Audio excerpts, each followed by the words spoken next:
Porque é muito importante, se você estabelece um tempo para o seu trabalho, você precisa entender que aquele espaço de tempo precisa ter um começo, um meio e um fim. Você não pode terminar uma consulta solta, deixar a coisa solta. Você tem que construir de tal forma a relação que se perceba que chega no auge de algo, de alguma informação, de alguma reflexão, de alguma ideia, e aquilo vai até... Aí você encerra de forma que fique bem clara essas etapas, começo, meio e fim. E você vai com a prática, com a sua prática, você vai entender quanto tempo você gasta com cada coisa. Em que momento eu devo começar a preparar a receita? Em que momento eu já tenho que começar a preparar o paciente para encerrar aquele encontro? Encerrar um encontro terapêutico quer dizer que eu encerrei a terapia? Absolutamente não. Por que eu tenho que encerrar um processo terapêutico? Porque existe um tempo específico, não ficaria indefinidamente com aquela pessoa. Você tem que construir, primeiro para você, terapeuta, a certeza de que aquele processo é um movimento contínuo. Olha o nome, é um processo. Processo é uma coisa que se segue. Processo é uma coisa que tem uma sequência natural.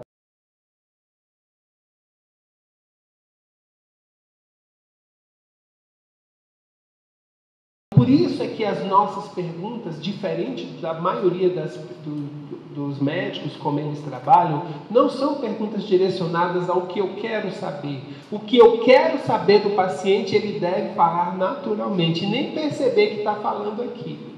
No meio de uma conversa, não é no meio de uma pergunta direta. Você gosta de abacaxi? Seu ciclo menstrual é muito intenso?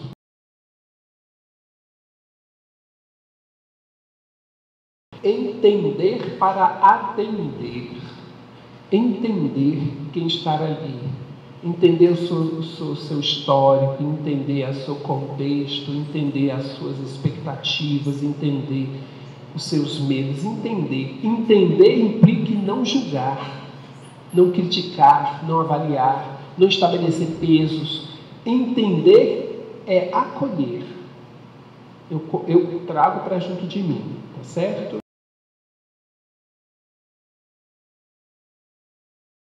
Uma piada, uma brincadeira, você tem que ter o tempo certo de fazer a pessoa entender que aquilo que você está falando tem a ver com o que ela falou. E esse é um outro ponto importante. O que você está colocando não é algo solto.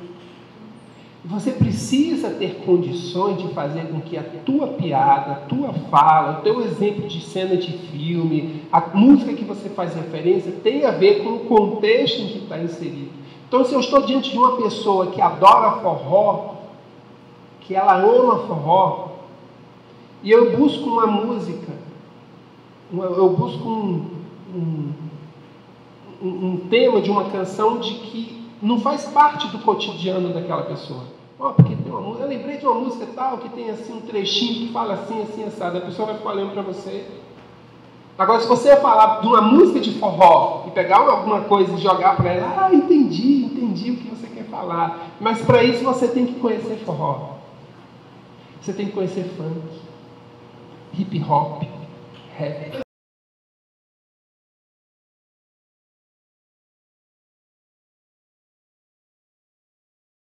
Quando uma pessoa vai para uma consulta, ela é quase tudo, menos o que ela é na realidade. Ela faz escovinha, ela se maqueia, ela toma banho. Então, a pessoa que chega ali, você não identificou. Então, quando uma terceira consulta, a pessoa chega com o cabelo todo molhado, sem maquiagem, é um grande salto. Calça jeans, tênis, camiseta. E quando a paciente, a primeira consulta dela, ela vai de salto alto, ela vai com vestido, escovinha, joias, adereço, maquiagem, tudo mais, e na terceira consulta ela vai de jeans e camiseta, cara, você está indo no lugar certo. O seu trabalho está dando certo, ela pode continuar com todas as reclamações, ela já está espontânea, ela já está natural, ela já está quebrando um monte de coisas que ela tinha necessidade. Dá para entender isso?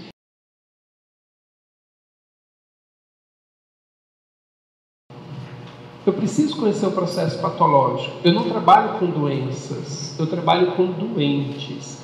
Mas eu preciso conhecer, ter referências sobre o que é diabetes, sobre o que é hipertensão, sobre o que é cólica renal. Eu preciso ter noção sobre o que é esquizofrenia. Eu preciso pensar um pouco sobre bipolaridade. Eu preciso entender o que é isso. Porque o processo patológico, ele traz informações que nos fazem ampliar o nosso olhar sobre a condição. Então, se a pessoa vivencia um processo de diabetes, por exemplo, aquele processo em si, só diabetes, eu não vou cuidar, não vou entrar com um medicamento para cuidar do diabetes, mas eu vou pensar no amargor, na falta de doce da criatura. Então, conhecimento podem ter ao máximo.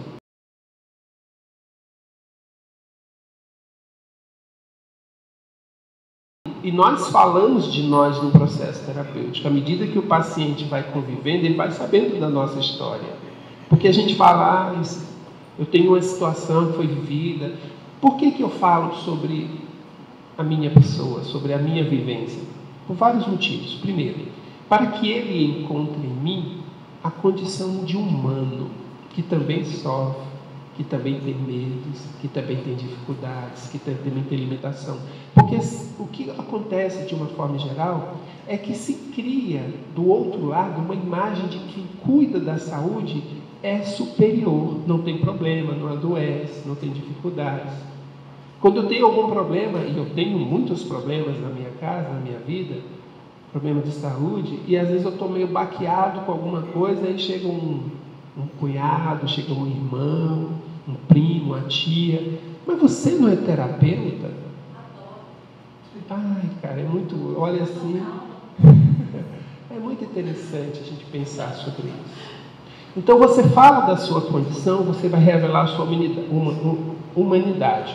Quando você fala de você está dando espaço. Então, quando você diz para ele, poxa, eu tive essa situação assim, assim, assim, sabe? A pessoa, poxa, mas eu posso falar disso aqui? Eu posso falar desse tipo de problema aqui? Pode, é para isso que você está aqui. Porque senão, a pessoa vai estar limitada ao padrão que é convencionado. Eu chego para descrever um processo que eu estou sofrendo, eu estou sentindo isso. Mas quando você fala, poxa, todas as vezes que eu tive tal problema, eu lembrei que antes eu fiz isso, que eu discuti, que teve essa situação. Como assim? O que tem a ver uma coisa ter discutido com a sua mãe, com sua irmã, com o seu filho? O que isso tem a ver com o seu fígado? Então, quando você começa a falar, você está dando exemplos para ele que nunca viu situação parecida. Nunca viu situação parecida. Talvez quem faça um processo de psicanálise, talvez quem faça um processo de atendimento psicológico em algumas correntes, estejam acostumados a falar um pouco mais de si mesmo. Talvez, mas nem todos. A maioria que vai a médico só sabe falar, eu tenho isso, e ele ouve e te dá uma receita, ou te encaminha por umas consultas.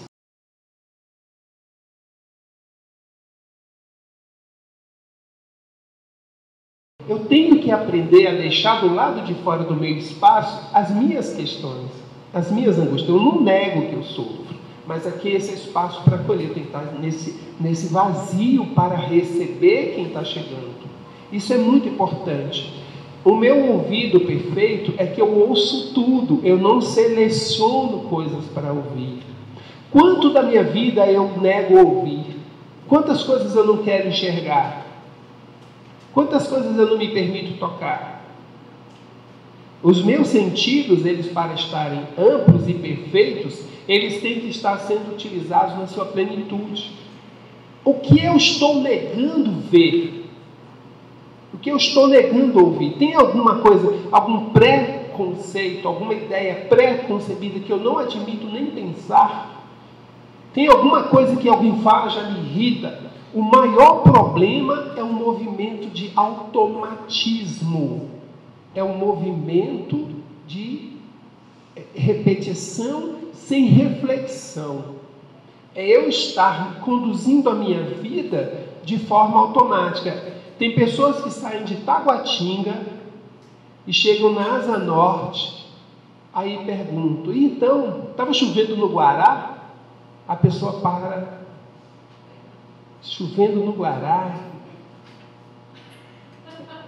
Cara, eu não sei se eu estava chovendo no Guará, eu não lembro se estava chovendo no Guará. Como é que é possível? Ela saiu de Taguatinga, chegou na Asa Norte, não levou nenhuma multa, não atropelou ninguém. Ela chegou intacta, mas ela não tem noção do percurso que ela fez. É o piloto automático que está ligado. Totalmente ligado. Então, se eu estou diante do meu paciente, eu preciso estar nessa atenção plena, nessa consciência clara sobre o que está acontecendo. Eu tenho que observar tudo, porque nem sempre o paciente vai falar diretamente, ele vai verbalizar o que está acontecendo com ele, ou qual é a sua problemática. Na verdade, eu afirmo que 90% dos pacientes não falam sobre o que realmente está acontecendo, porque nesses 90% nem eles sabem o que está acontecendo com eles. Então eu preciso construir um espaço para que isso venha à tona. E eu vou falar sobre coisas que ele conscientemente talvez não saiba, mas quando eu começo a falar, eu atinjo os níveis da inconsciência, e aquilo começa a brotar, e aquilo começa a vir assim, uma enxurrada de informações. Mas se eu não estou com os meus sentidos perfeitos, eu não vou fazer isso. Ok? Porque às vezes a pessoa fala uma coisa que eu não quero ouvir, eu não registro. Eu perco uma informação importante. Ele faz um comentário sobre aconteceu isso comigo, mas aquilo ou me irrita, ou me envergonha, ou sabe-se lá o quê, e eu nem presto atenção. E ele faz um comentário, e aquele comentário poderia ser aquela ponta do fio do novelo que vai me levar a conhecer algo a mais. Se você está consciente do processo, se você está sabendo, primeiro, reconhecendo a sua humanidade, e isso que estamos trabalhando aqui há 1 ano, nós estamos aqui para nos entender como seres que também precisam de cuidado. Então, quando eu estou aberto, se primeiro eu tenho uma consciência, eu sou um ser que precisa de também equilíbrio. Eu estou aberto a isso. Então, quando vier alguma coisa, eu vou identificar, isso aqui me irrita. Essa fala do paciente me irritou. Ela me irritou, tem alguma coisa em mim que eu preciso trabalhar. O que é isso? Eu vou acolher isso. Então, você não vai parar a consulta para avaliar você, mas você vai guardar aquilo. Por isso é que existem 2 tipos de marcação quando você está atendendo, que você está enumerando o que o paciente está falando. Lembra que nós falamos que você tem que registrar cada fala em uma linha, certo? Tem questões que são importantes para o paciente. Ele diz, isso é importante para mim. Aí você marca, isso aqui é importante. Isso aqui é importante. Eu preciso aprofundar essa ideia, eu preciso explorá-la mais vezes. Agora, tem coisas que você percebe que incomoda você. Você também tem que marcar aquilo. Por isso que essas fichas, elas não são apenas um amontoado de informações. Elas são fontes riquíssimas de crescimento para você enquanto pessoa, enquanto profissional, e para ajudar essas criaturas. Porque quando você, 3 meses depois, 6 meses depois, 1 ano depois, você revê com o paciente, vem cá, você em tal momento você falou isso, como é que está isso hoje na sua vida? Caramba, nem lembrava disso, olha só que interessante, eu não estou mais sentindo isso, está assim, assado. Você em tal período, em tal mês, você me fez esse comentário assim, assim, assado, como é que está isso hoje? Nossa, você acredita que isso ainda está me incomodando, eu não consigo ainda lidar com isso. Então, esses registros são importantes.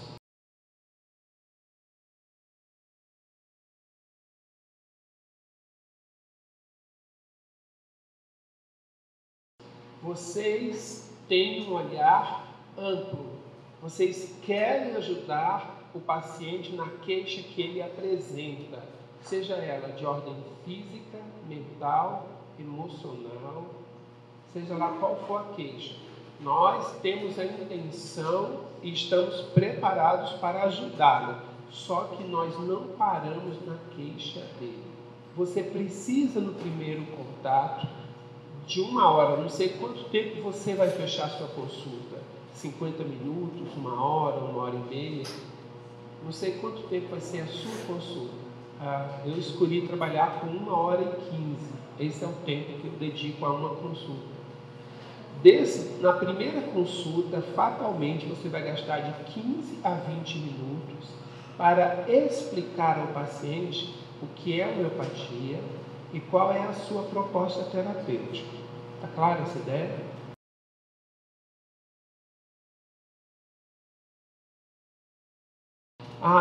E outra coisa grave, que a maioria dos homeopatas, dos pecados que atinge a maioria dos homeopatas, é que quando ele está diante de um paciente e ele começa a identificar, essa pessoa é apis, essa pessoa é apis, esse aqui é áureo metálico, esse aqui não tem dúvida, esse aqui é arsênio com álcool, esse aqui é colossintes, licopódio. Eu tenho certeza que essa pessoa é licopódio. Olha o jeito que ela está se vestindo. Aí o que acontece? Você vai conduzir sua cabeça para ver licopódio. Você vai justificar e você vai querer confirmar que aquela pessoa é licopódio. Você perdeu. Eu faço assim. A pessoa já chegou, eu já tenho uma noção. Eu coloco lá, apis. Só de olhar para a pessoa, eu escrevo. Estou com a fichinha e estou lá, apis, no quadro de medicamentos. Apis.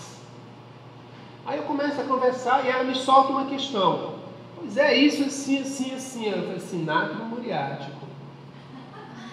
Natro muriático. Aí ela, mas isso assim e tal. Eu falei assim, colossintes. Eu vou lá. Se vocês pegarem as fichas que eu atendo, às vezes tem 15 medicamentos. Eu selecionei, vou fazendo tudo, eu não deixo. Aí, quando eu terminei, aí eu pego o conjunto, eu disse assim, eu vou trabalhar essa questão. Essa questão, ela está acima de todas as outras questões. Aí eu escolho esse medicamento e vou preenchendo a receita. Preencho a receita. E aí tá tudo bem e tal. Aí quando eu vou entregar a receita, ele faz um comentário, não é nada disso. Aí eu pego a receita, trago de volta, boto no bolso e faço outro, é isso. E eu pego um que eu não tinha listado. E caramba, é isso aqui, uma fala, um gesto da pessoa. Eu falei, caramba, não é esse medicamento que eu tenho que trabalhar com ele, é esse aqui. Aí eu, nossa, quantas receitas eu gasto? Quantas receitas eu estrago por conta disso?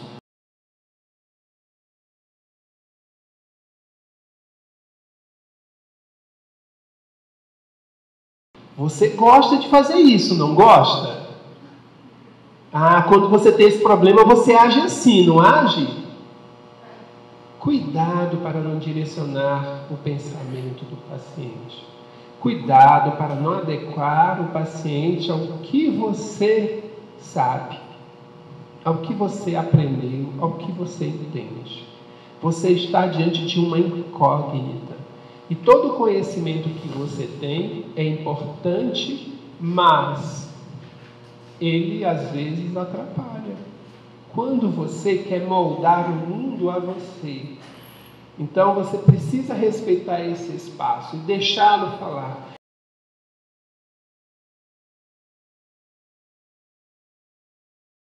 Eu não estou dando saúde para o paciente.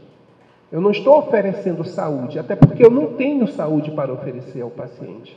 Eu estou oferecendo a oportunidade, eu estou construindo no processo terapêutico a oportunidade de o paciente construir a sua saúde.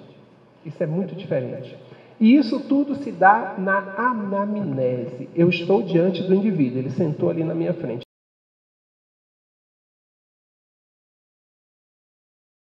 Imparcialidade. Essa imparcialidade, ela acontece principalmente quando você atende pessoas vinculadas, casais, pais e filhos. Então você ouve um paciente que tem um relacionamento com o outro e ele, querendo ou não, consciente ou inconscientemente, ele vai falar alguma coisa do outro. E se você tomar partido, você está com problema. Lembrem-se sempre,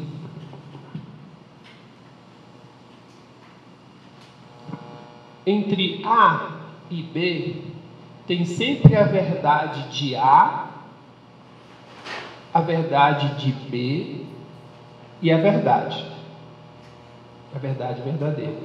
Sempre vai ter isso. Então, nunca conduzam o seu olhar, o seu atendimento, a escolha dos medicamentos pelo que você está ouvindo que alguém falou de alguém. Nunca façam isso. Sejam imparciais. Atendam bem, acolham bem todas as pessoas, inclusive as que pensam diferente de você, as que torcem para um time diferente do seu, a que tem um partido político diferente do seu, a que tem uma orientação sexual, ao que tem uma orientação religiosa diferente da sua. Atenda da mesma forma, tem o mesmo olhar. Esse é um desafio.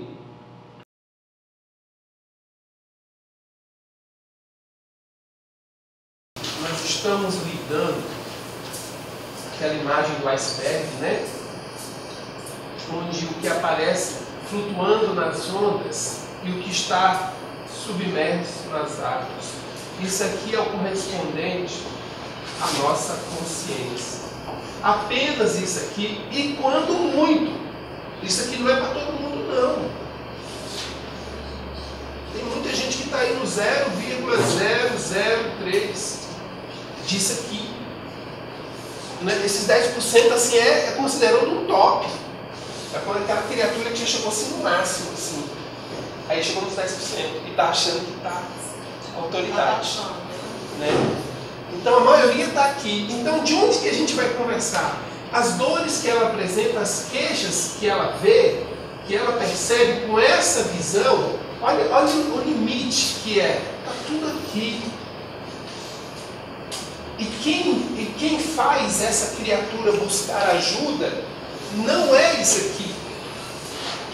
É a dor, é a angústia, é o estar perdido, é o estar angustiado, desesperado, e aquilo ainda fica na pose. Mas o movimento está aqui dentro, uma panela de pressão que está aqui dentro, jogando para fora, gritando sobre a pele que explode, é a infecção urinária, é a cistite, é a enxaqueca, é a rinite, sabe? É resfriado atrás de resfriado, é o tornozelo que incha, é a retenção de líquido, é o estar engordando, é tudo isso, é esse universo aqui que está explodindo, chamando a pessoa para uma renovação.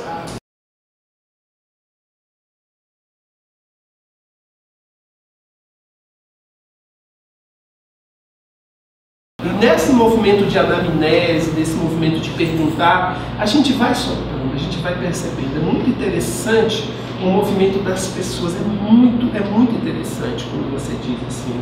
Essa semana eu estive conversando com uma paciente, primeira vez, uma senhora, 53 anos.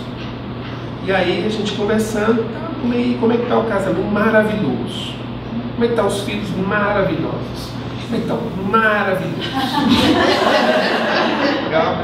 Assim, essa pessoa, ela cumpre a risca os princípios que nós todos deveríamos fazer, procurar um médico quando a gente está bem. Ela sempre deveria ser.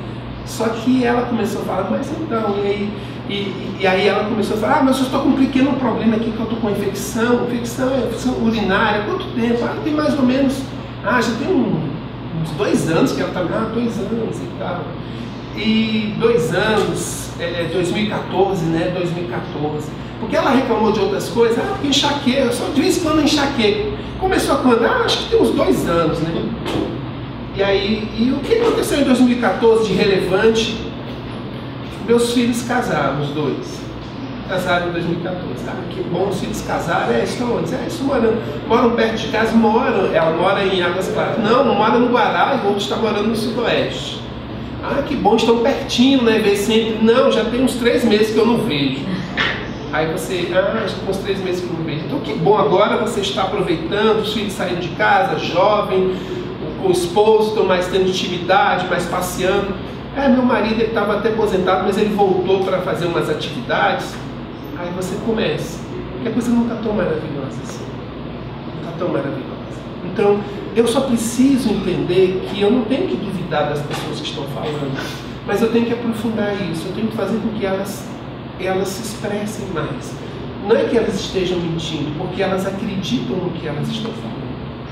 Então, se eu acredito no que eu estou falando, eu não estou mentindo. eu não estou mentindo. Se eu roubo e digo que é o que tem que ser feito, eu não sou uma pessoa desonesta.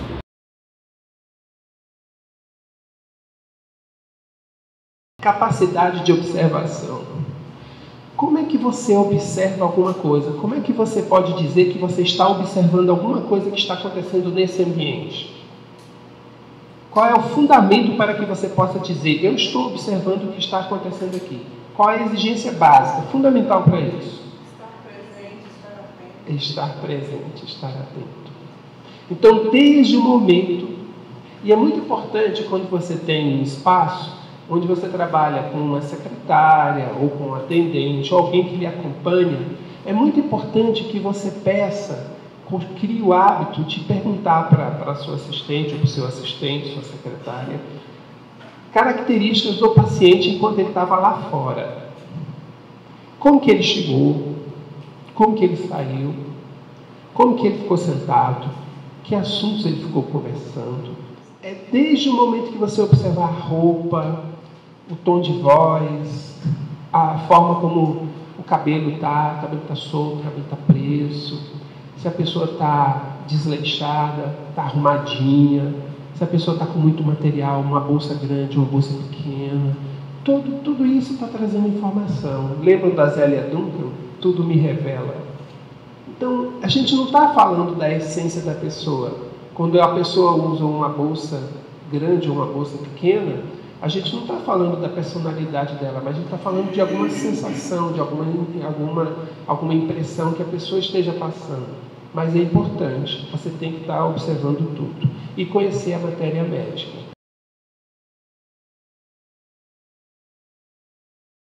O espaço terapêutico é um espaço de ouvir. Você vai interferir, você vai falar, mas você precisa ser o mais pontual possível. Quem tem que falar no espaço terapêutico é o paciente. O espaço é dele, o espaço é dele. Você vai interferir, você vai conduzir o processo de forma que esse paciente não fique divagando, não fique se perdendo, não fique girando no mesmo lugar. Mas você precisa conduzi-lo a falar, incentivá-lo a falar. Esse é o grande desafio. Então você tem que ter essa disponibilidade para a escuta.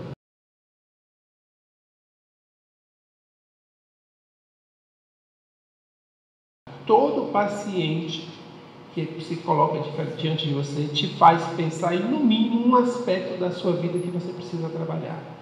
Uma fala deles, uma dúvida, uma dor. Todo paciente traz alguma coisa, ele tem uma fala, um sentimento, alguma coisa que, caramba, olha, eu preciso trabalhar isso, eu preciso cuidar disso.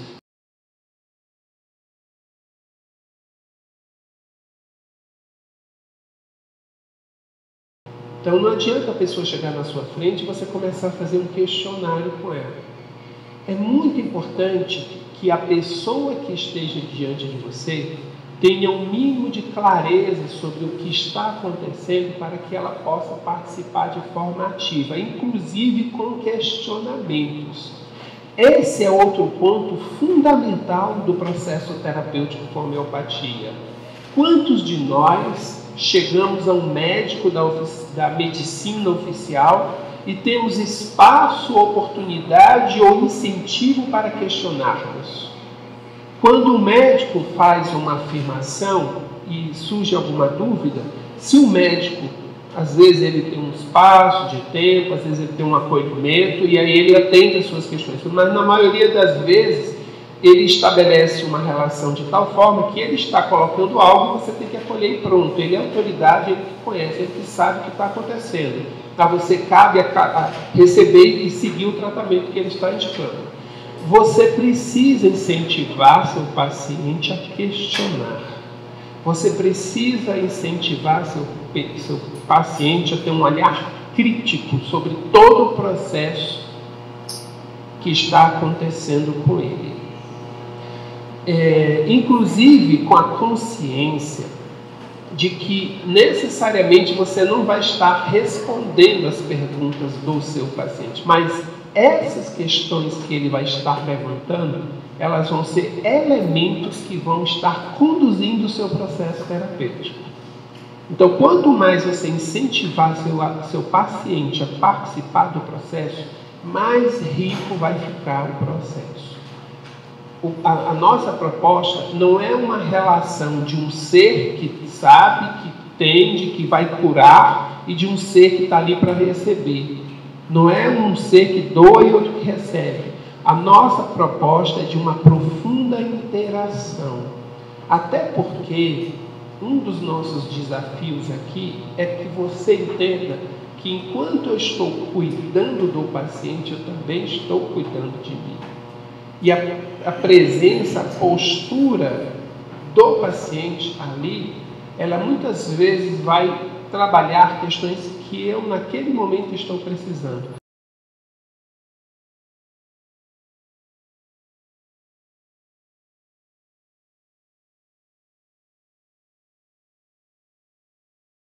E quando você começa a fazer o movimento da reconstrução, a possibilidade da reversão daquele processo de implosão que a criatura está fazendo consigo mesma, a reversão desse processo que é a explosão, que é o jogar para fora, comece com você, terapeuta. É na sua cara que ela vai soltar os primeiros dinamites. Então esteja preparado para isso. Eu sempre lembro, se você quer alegria, vá ser guia turístico da Disney. É aí que você vai ser sorrir com o Mickey, com a Minnie e com o Pateta. Mas o ofício que você está chamando para si é lidar com seres perturbados, doentes, sofridos, em vias de explosão.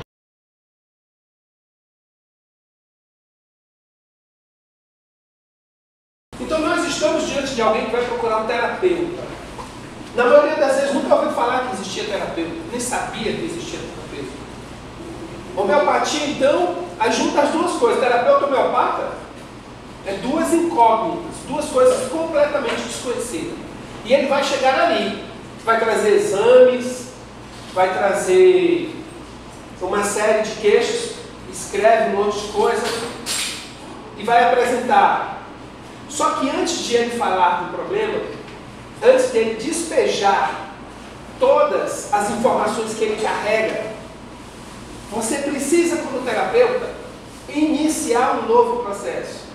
A gente tem que usar a linguagem da informática, da tecnologia. Você tem que reiniciar o computador. Vamos reiniciar. E aí você desliga tudo, encoste-se, por favor. Daqui a pouco você vai ter oportunidade de falar sobre os seus exames. Daqui a pouco você vai ter oportunidade de falar das suas queixas. Agora eu quero que você me ouça. Aqui está começando o nosso processo de anamnese.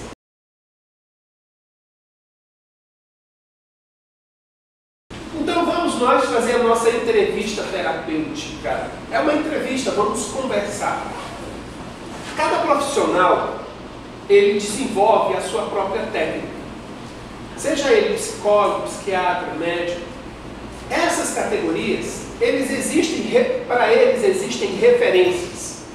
Existem, inclusive, matérias, disciplinas na faculdade que ensinam sobre isso, que dão padrões, que dão normas, que indicam para ele, profissional, como ele deve agir no processo desse contato na relação.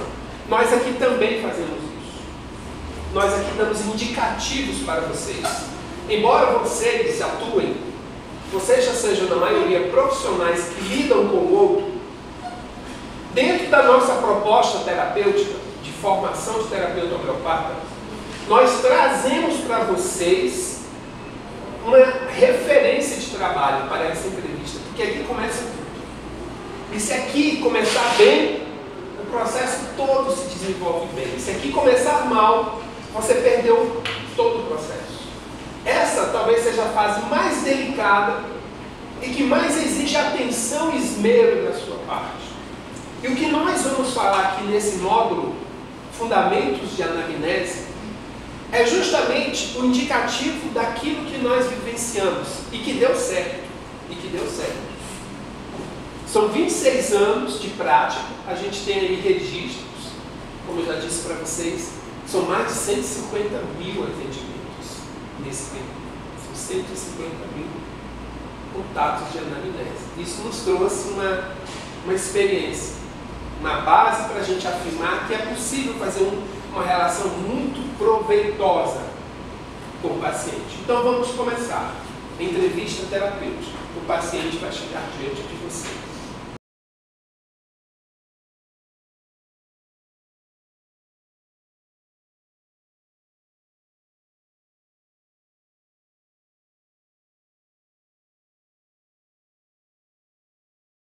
A gente vai entender como lidar, como construir um ambiente seguro, como dar espaço para que o outro confie em você, porque o outro vai ter que falar da vida dele. Na homeopatia, a consulta demora entre 1 hora e 2 horas. A gente vai ter que virar a criatura do avesso.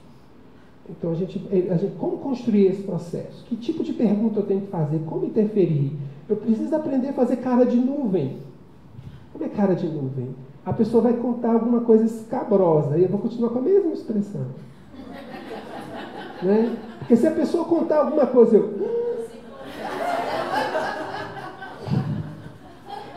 não dá, o paciente vai embora. Então eu tenho que pôr cara de nuvem. Ah, porque eu matei 3. Ah, porque eu estou traindo o meu marido. Ah, porque eu tô... Cara de nuvem. Eu tenho que construir cara de nuvem. Você vai ter que se virar e aprender a fazer cara de nuvem.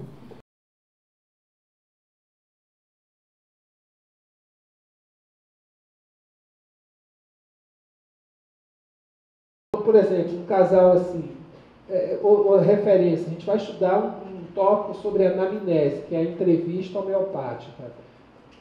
Você for atender um casal, o primeiro contato pode e deve ser os dois juntos, mas só. Depois disso, é os dois separados. Não atenda casais juntos. Primeiro contato, ótimo, deixa os dois juntos. Mas depois disso, é separadamente. Ah, mas eu não tenho nada para esconder do meu. Não estou questionando se você tem. Eu preciso perceber, porque esse movimento acontece muito. Olha para o lado para ver se tem a concordância, para ver se aceita, para ver se... Olha muito. Isso vale para criança e pais e filhos, para os irmãos. Vale para tudo. Então, no primeiro momento, até para você ver como que é a reação de um quando um fala, o outro... O movimento do outro na cadeira, concorda, reforça, nega. Isso é bom para você ter a noção. Você está ali observando, você está falando, você está observando tudo isso. Mas quando você efetivamente vai fazer um tratamento, você tem que separar. Não dá para tratar o casal junto, de forma alguma.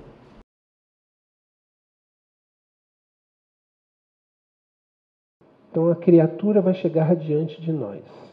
E aí, como é que nós vamos proceder? Como é que vai se desenvolver esse encontro? Essa tarefa, estou ali. Opa, boa tarde, bem-vindo, sente-se, por favor. E a partir daí, o que vai acontecer? Muitos de vocês aqui já são terapeutas, muitos de vocês já trabalham. Aqui temos psicólogos, temos médicos, temos fisioterapeutas, temos nutricionistas. Então, cada um de vocês já tem, claro, a sua profissão, já construiu com você uma abordagem para com o paciente. A nossa proposta é trazer uma referência a mais e vocês é que vão ter que construir a forma como vocês vão lidar com o seu paciente. Isso que eu estou apresentando para vocês não é uma regra pronta e acabada. Vocês vão trabalhar em cima disso. Isso aqui é um ponto zero, é um marco inicial para vocês. E a partir daí vocês vão se desenvolver, a partir daí vocês vão deslanchar. Vocês têm liberdade para isso. A homeopatia não está fechada, não está determinada que tem que ser assim, assim ou assado. Está em aberto. E depende muito dos conhecimentos de cada um, da disponibilidade de cada um, da abertura de cada um e da sua intenção, como foi colocado aqui hoje de manhã. Qual é a sua intenção? Como eu vou trabalhar? Está clara essa ideia? Essa ficha nasceu com a convivência desde a primeira turma, em 2005. Essa é a 12ª turma. Então, de lá para cá, Os próprios terapeutas, à medida que iam trabalhando, olha, eu senti falta disso, isso aqui é importante, e a gente foi construindo esse processo. Isso aqui não saiu da minha cabeça. Isso aqui é fruto de uma convivência. E ela é o nosso ponto de referência. Ok? Tá claro? Essa é a primeira ideia. Então, ela serve como uma referência para você começar um diálogo.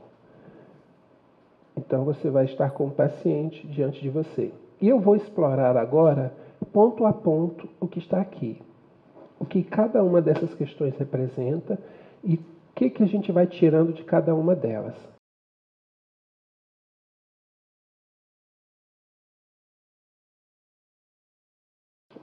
E na frente do que você escreveu, no quadrinho você vai marcar um X. Um X. À medida que esses quadrinhos vão sendo preenchidos, você tem uma data hoje, 29/7, 30/8, 26/9, 30/10. Você tem aqui as datas. Então ela veio hoje e ela apresentou uma queixa. Ela vai estar apresentando várias queixas. Você está marcando. Você está marcando. À medida que o processo vai acontecendo, lá na frente você vai retomar. Você vai perguntar sobre aquilo. Você fez referência a um determinado momento que você não gosta da sua tia. Olha, isso mudou. Eu consegui me aproximar dela, eu conversei com ela e a gente se acertou. Ah, se acertou? Ah, que bom. Então, aquilo ali foi zerado. Aquela queixa zerou. Aí eu queixei que eu estava com uma dor no ouvido. Como está aquela dor de ouvido que você reclamou ao encontro passado? Olha, não sinto mais. Ou diminuiu bastante. Cara, diminuiu muito. Na outra consulta, como é que está essa dor de ouvido? Ah, mais ou menos, melhorou um pouco. Melhorou, não sinto mais. Esses quadrados é para você acompanhar o processo evolutivo da queixa. Tudo bem?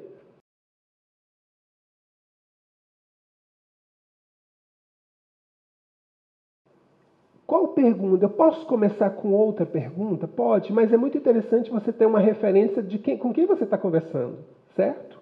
Fale-me de você. Qual é a próxima pergunta que eu vou escolher? Quando ela falou do nome, ela me deixou escapar que ela tem uma referência ao tio. Por que esse tio te incomoda? Porque eu tenho uma lembrança de um registro de um abuso sexual sofrido por ele. Abuso sexual. Tá. Você está diante de um paciente que tem 30 anos de idade. Ok, temos um abuso sexual. Eu vou passar lá para trás na pergunta 17.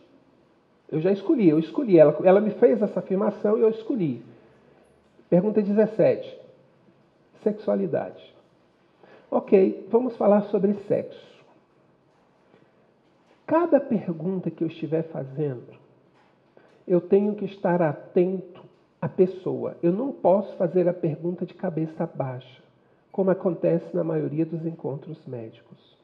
Seu nome. O tempo inteiro nós temos que estar olhando nos olhos da pessoa. Nós vamos ter problemas. Eu tenho problemas? Tenho. Com caligrafia. Porque é difícil escrever olhando para frente. É complicado virar um olho para cá e o outro para lá. Eu já tentei e não dei conta. É muito importante as anotações, são muito importantes as anotações, é muito importante o registro. Mas mais importante é a pessoa. Mas eu não posso perder o registro. Eu tenho que dar atenção na pessoa. Então, é coisa muito rápida. Aí começa a ter garrancho. Mas você tem que entender o seu garrancho. Eu só vou escrever quando aquela resposta tiver sido concluída.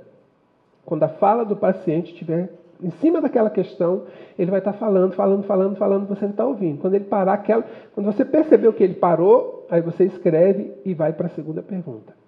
Tá claro, esse movimento daí pro sexo só foi para dizer para vocês que você não está preso, engessado a uma ordem estabelecida.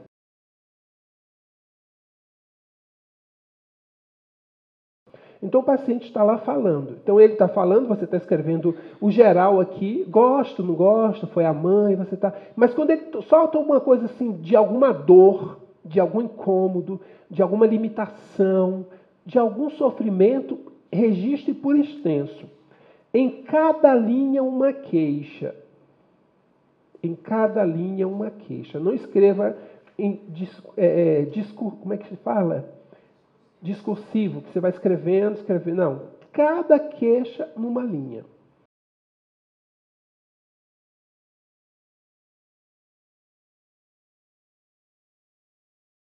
Você pode destacar com um marca-texto? Pode. Você pode botar asteriscos na frente da queixa? Pode. Ou seja, você pode dar vida àquilo ali.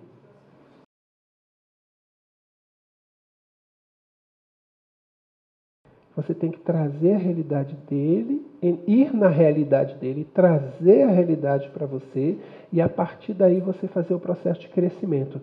Não chegue com a sua informação, com o seu conhecimento.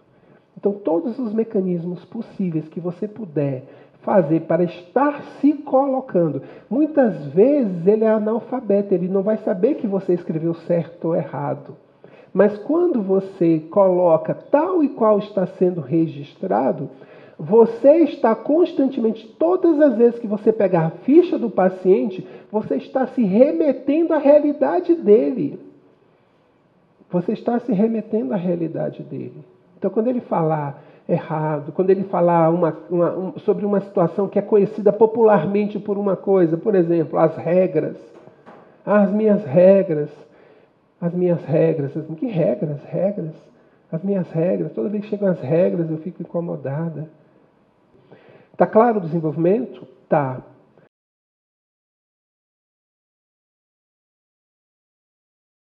Geralmente eu já pulo também para a religião. Qual é a sua religião? Qual é a sua religião? Eu sou evangélico, eu sou espírita, eu sou católico, eu sou ateu, eu não tenho religião.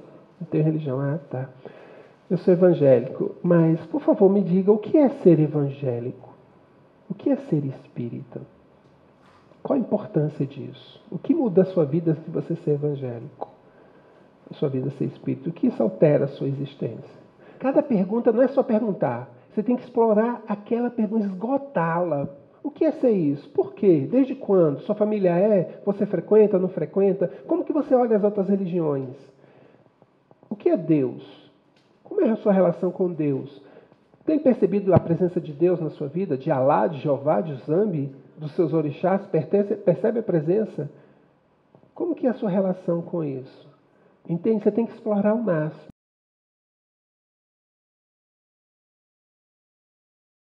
%80 responder assim, Alvino. 80% responder assim. E você está dizendo, como é a relação familiar? Muito boa. Como é a relação com seu pai? Ótima. O que você parece com sua mãe? Em tudo. Coisa mais com seu pai? Nada. E você vai respeitar essa posição monossilábica da pessoa. E você está notando. Isso tudo já é característica da pessoa ser fechada. Por que ela é fechada? Primeiro, porque ela não conhece você e ninguém se abre para estranho. Ponto. Mas com o passar do tempo, ela conhecendo você, você vai ter a oportunidade de ver que o problema dela não é com você, é com todo mundo. Como é que você conversa com seu pai? Não tenho muito papo com meu pai, não. Então o problema dela não é com um estranho. Ela não fala nem com o seu pai. Então ela está fechada. Então esse processo terapêutico implica que você precisa ajudá-la a se abrir também para a vida. Se abrir para a existência. Então antes de você ajudar no processo terapêutico, você tem que trazê-la do seu esconderijo, do seu espaço interno, para depois trabalhar. Vocês estão compreendendo esse movimento dessa entrevista?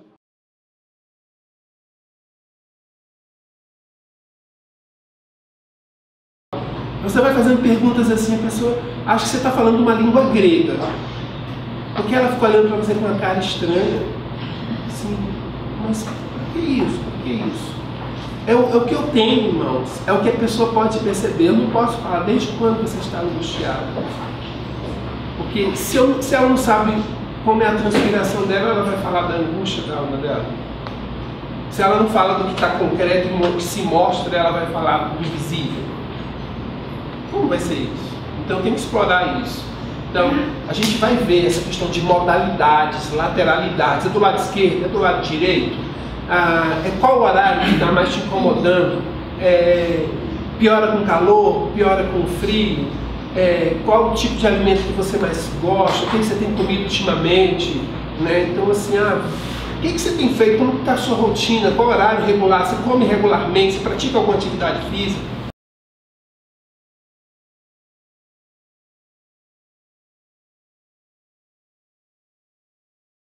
Eu tenho um elemento concreto, uma dor, uma infecção, eu tenho uma cólica, eu tenho uma hemorragia, eu tenho um processo de hemorroidas, eu tenho um furúnculo, eu tenho alguma coisa, eu tenho uma insônia, eu tenho uma angústia, eu tenho uma ansiedade, eu tenho algo, está ali na minha frente.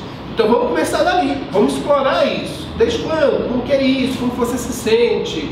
É o tempo inteiro? Vem e volta, me descreve como que é isso, pulsa, toma a cabeça inteira, é só na frente, explora isso, quando você pensa, quando você vê TV, quando você vai no sol, como que é isso? Começa dali. Não, quando eu pego muito sol. E por que você pega muito sol?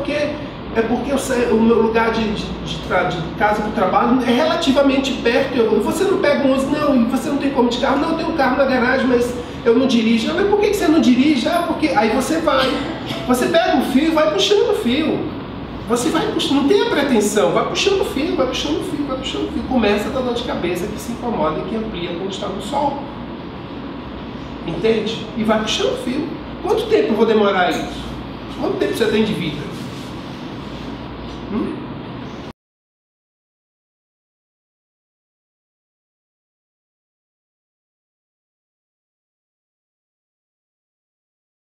Então, quanto mais elementos eu arrancar desse paciente, ainda que sejam elementos físicos, concretos, eu tenho que buscar. Eu não posso me contentar apenas com a queixa inicial. Por isso é que o questionário, por isso é que esse questionário existe. Eu não vou viver em função dele. Mas quando eu não tiver mais referência, vem cá. Toma essa pergunta, toma essa pergunta, toma essa pergunta, tá solto.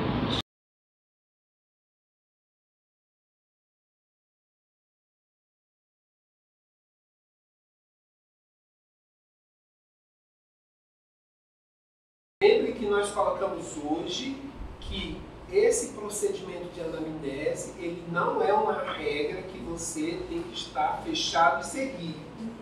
Lembre sempre disso. Muitas vezes, só de você observar o paciente, só de você olhar para ele, ali já surge algum comentário, né? Que roupa diferente é essa que você está usando? É interessante. Essa boina, sabe? Alguma coisa que já chama a atenção, um objeto que ele está carregando de uma forma muito, muito próxima, né? Você já faz ali um comentário, e a partir daquele comentário já desanda um diálogo. O diálogo já vai sendo construído. E ao final de 1h30, você percebe que você nem o nome dele colocou na ficha. Nem o nome dele você escreveu lá. O que dirá das outras 46 perguntas. Então, assim, é muito importante que nós não estejamos também construindo generalizações, onde todos os pacientes eu tenho que entender do mesmo jeito. É muito importante isso.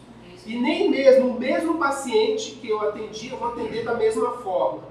Tem pessoas que a gente conhece, que toda vez que a gente encontra, só fala do mesmo assunto, conta a mesma piada, aquela pessoa só fala daquilo, aquela só fala daquilo. Então, a gente tem que ter essa sensibilidade de que a pessoa que está diante de mim agora não é a mesma que esteve há um mês atrás. Okay?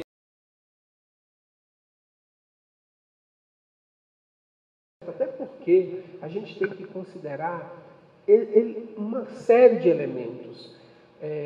A sua característica, o seu tom de voz, as suas crenças, os seus conhecimentos.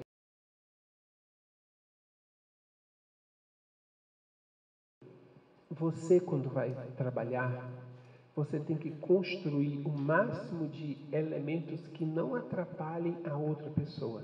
Use pouco perfume, use pouca maquiagem, use roupas discretas. Imagina você com um perfume tão forte que você não sente nem o cheiro da outra pessoa.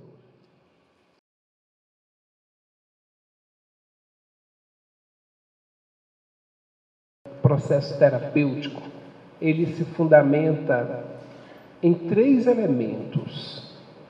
O primeiro elemento é o conhecimento da matéria médica. Eu não estou colocando numa ordem de importância, qual é mais importante.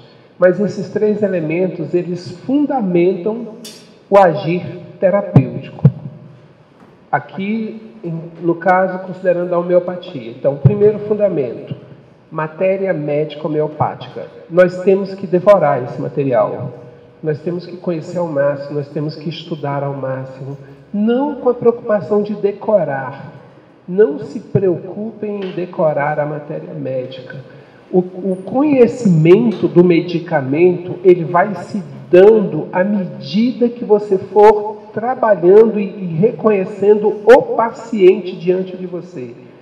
E à medida que aquele paciente é identificado como apis, como Rustox, como arnica, como laqueses, você vai ficar com a imagem daquele paciente relacionado com o medicamento e você não vai mais esquecer. É muito interessante como isso realmente funciona. Segundo fundamento, nós precisamos entender ao máximo a condição humana nos seus processos de equilíbrio e desequilíbrio. Quanto mais nós entendermos a criatura naquilo que a constitui, o seu jeito de ser, sua personalidade, seus valores, seu caráter, suas atitudes, quanto mais eu entender a criatura, mais eu vou poder lidar com essa criatura. E o terceiro fundamento do processo terapêutico homeopático é a relação com esse paciente. Você vai trazer o seu conhecimento, você vai trazer a sua informação e você vai estar diante da criatura. E ali vai se dar o processo. Sem esse indivíduo, não há razão de você imaginar-se como terapeuta.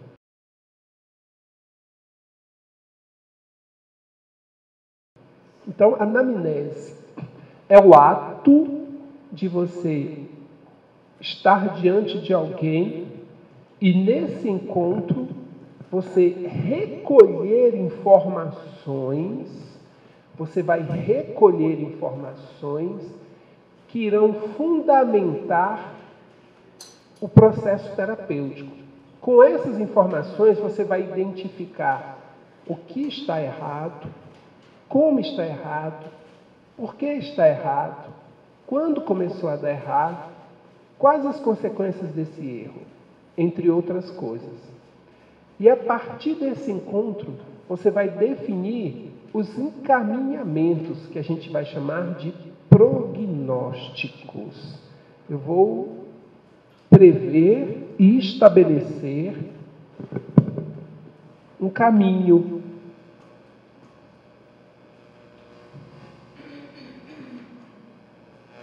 Aqui eu vou dizer qual medicamento eu vou trabalhar, como eu vou utilizar esse medicamento. E também aqui vai estar, nesse prognóstico, as recomendações que eu devo passar ao paciente. Não só do uso do medicamento, mas as reflexões que eu vou colocar na cabeça daquela pessoa, porque sim, eu vou direcionar alguma coisa. Eu não vou direcionar o caminhar do indivíduo, mas eu vou direcionar opções para ele caminhar.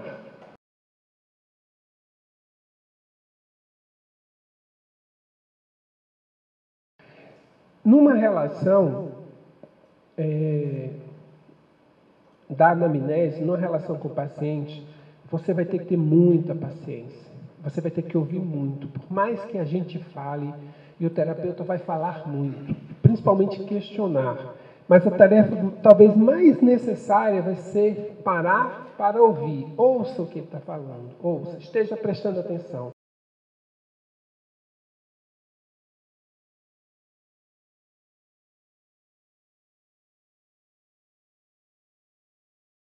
A anamnese é um processo onde o profissional de saúde, em contato com o paciente, faz todo o movimento de avaliação, percepção, para a partir daí fazer os chamados prognósticos, indicativos, passar os devidos medicamentos, trabalhar o processo terapêutico. A anamnese é um encontro entre dois seres, aparentemente um que oferece e um que busca, aparentemente um ser que está em condições de dar e um que está em condições de receber.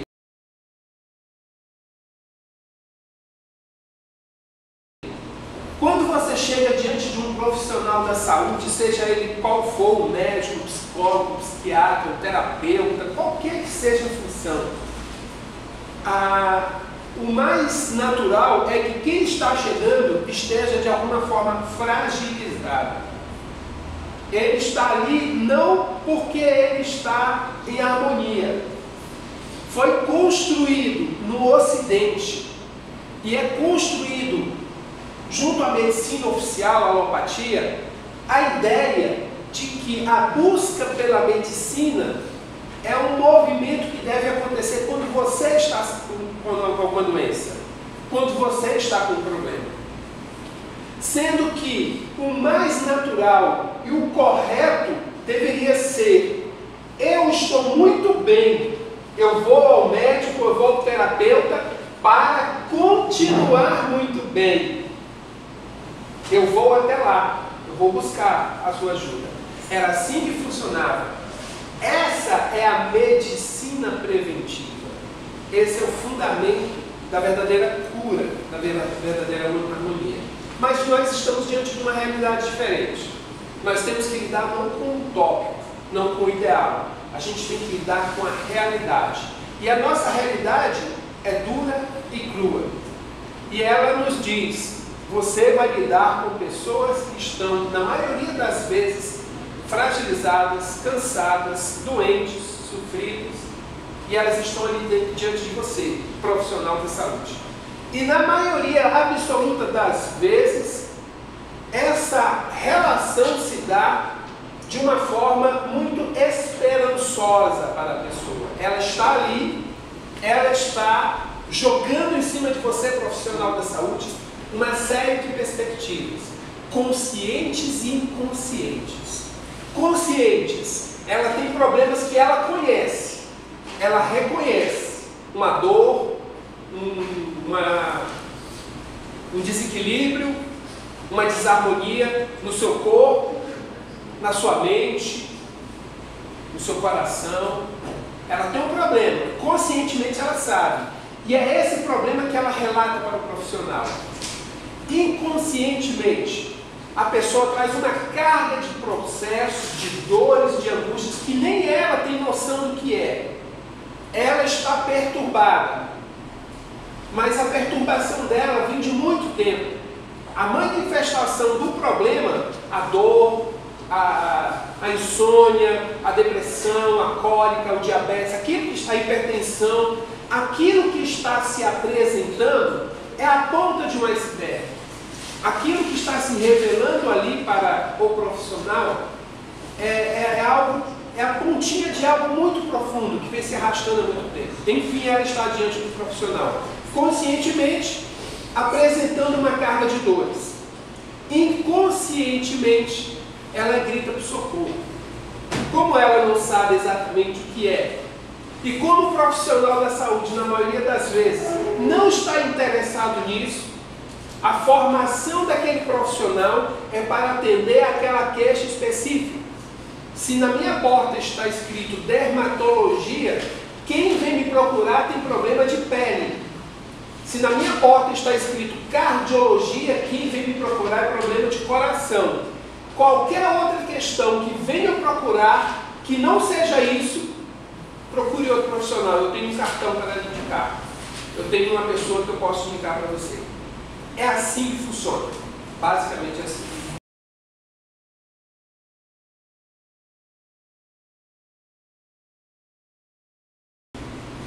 Mas eu vou começar por algum lugar. E a partir do momento que começa a nossa conversa, eu preciso ter sensibilidade eu preciso ter sensibilidade para, a partir do que eu recebo, conduzir o processo. Eu não posso estar engessado ao que eu falo. A minha próxima pergunta será essa. Mas ele falou sobre esse assunto, quando ele falou da mãe dele, os olhos marejaram. Os olhos marejaram. Eu não posso negar isso, eu tenho que aprofundar isso. Eu tenho que aprofundar isso. As perguntas, cada pergunta que você faz, uma só pergunta pode ser um universo infinito de possibilidades. Então não tenha pressa de fazer perguntas. Não tenha ansiedade para fazer perguntas, para saber de tudo. Comece, um passo de cada vez. Você está diante de uma pessoa que tem uma vida vivida, 20, 30, 40, 50 anos. E eu não estou falando nem das outras vidas. Ele tem uma história. Você acha que com uma pergunta você vai saber dessa história? Que com uma pergunta você vai ter noção do que está acontecendo? Me lembra aquela história, com uma nota qual é a música? Não é assim que funciona. Não é assim que funciona. Com uma nota qual é a música? Você sabe a música. Não é assim. Com uma pergunta qual é a vida? Não funciona assim. Você está abrindo uma fronteira. Qual o tempo? Não sei. Não tenhamos pressa. Não tenhamos pressa. E vamos entrando nesse processo agora.